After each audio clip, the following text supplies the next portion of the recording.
Yang mengejutkan, para manusia super itu kembali menundukkan kepala, tanpa menunjukkan penyesalan.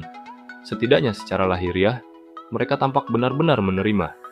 Sekalipun kekuasaan raja sangat kuat, memiliki kendali sebesar itu atas manusia super. Saat Logan menyaksikan dengan tak percaya, tatapan kaisar tertuju padanya. Mata hitam yang memikat dan selalu menarik perhatian itu kembali berbinar. Terlepas dari keadaan yang tidak menguntungkan, kecelakaan memang bisa terjadi dalam duel seorang prajurit. Saya tidak akan menuntut pertanggungjawaban atas masalah ini. Sebaliknya, saya kagum dengan keberanian luar biasa dari pahlawan muda, Logan McClain. Dengan ini, saya menyatakan kemenangannya dan ingin menganugerahkan kepadanya penghargaan yang pantas.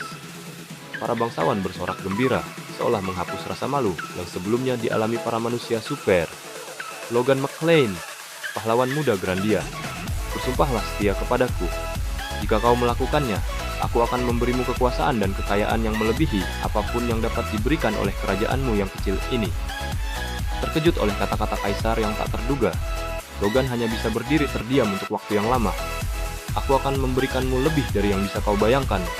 Tawaran itu sungguh sulit dipercaya, sangat menggiurkan, terutama karena kaisar tidak akan membuat pernyataan seperti itu dengan mudah di hadapan begitu banyak bangsawan. Jika aku mengangguk di sini, bahaya yang mengancam keluargaku akan lenyap. Akan ada keamanan bagi keluarganya, yang telah menjadi fokusnya sejak kemunduran kondisinya. Namun, jika aku menjadi warga negara ini, aku akan berada di garda terdepan penaklukan kekaisaran. Untuk membuktikan kemampuanku, aku harus menyerang tanah airku sendiri. Dia telah kehilangan harapan bahwa penaklukan itu tidak akan terjadi. Bahkan, tanpa mengkonfirmasi desas-desus yang didengarnya di kehidupan lampaunya, mata hitam kaisar dipenuhi keserakahan. Saat ini, keserakahan mungkin menguntungkannya, tetapi itu jelas terlihat dari tatapan seseorang yang tidak pernah perlu mengalah dalam hidup. Dia bukan tipe orang yang mau mendengarkan orang lain. Lalu ada juga gejolak batin Logan sendiri. Pikiran untuk menundukkan kepala dengan tenang demi keluarganya langsung memicu kenangan yang melarangnya untuk membuat pilihan yang nyaman. Beradaptasi dan hidup, bukan begitu? Apa perbedaan antara tirani kaum bangsawan kerajaan yang busuk dan penindasan kekaisaran? Saya akan memberikan jawaban yang jelas. Perbedaannya terletak pada siapa yang memandang orang lain sebagai manusia, dan siapa yang memandang mereka sebagai objek. Aku rela mati demi hidup sebagai manusia. Louis Hayon, orang kepercayaan dari Master Pedang saat ini, dan pemimpin front pembebasan Grandia di kehidupan sebelumnya.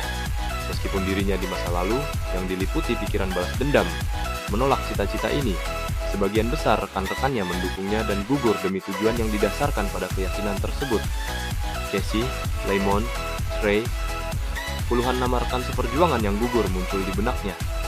Beberapa berada di bawah perlindungannya, yang lain hidup sebagai pertapa di suatu tempat.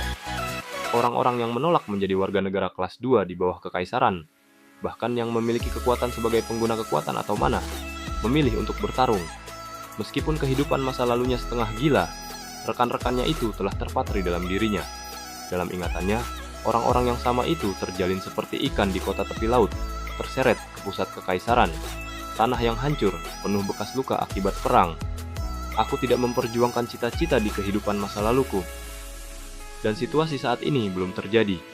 Dia bahkan belum mempertimbangkan apakah rasa cintanya kepada kerajaan dan bangsanya sedalam itu. Namun, amarah dari kehidupan masa lalunya tidak bisa dilupakan. Tidak, itu tidak bisa dilupakan. Dia mungkin disebut bodoh atau tolol. Itu tidak penting. Dia tidak bisa memilih jalan mudah dengan dendam yang masih membara dari kehidupan masa lalunya. Bahkan jika itu berarti menuju kehancuran. Aku akan melindungi keluargaku dan rumahku dengan kekuatanku sendiri. Jadi, Yang Mulia, saya sangat menghargai tawaran yang murah hati ini. Namun, sebagai seorang Grandian sejati, saya tidak dapat mengabdi kepada seorang raja asing. Saya akan sangat berterima kasih atas pengertian dan pengampunan Anda. Gumaman ketidakpercayaan sepertinya muncul dari suatu tempat, dan bahkan wajah kaisar tampak sedikit mengeras. Hah, aku bisa memberimu tanah seluas kerajaan Grandia, atau kekayaan yang lebih besar dari seluruh kerajaan. Apakah itu jawabanmu yang sudah pasti setelah mengetahui hal itu? Ruangan itu dipenuhi dengan suara terkejut, takjub oleh penampilan kaisar yang belum pernah terjadi sebelumnya. Namun, ekspresi Logan tetap tenang. Maafkan saya, Yang Mulia. Saya tidak akan pernah melupakan kebaikan yang telah Yang Mulia lakukan untuk saya.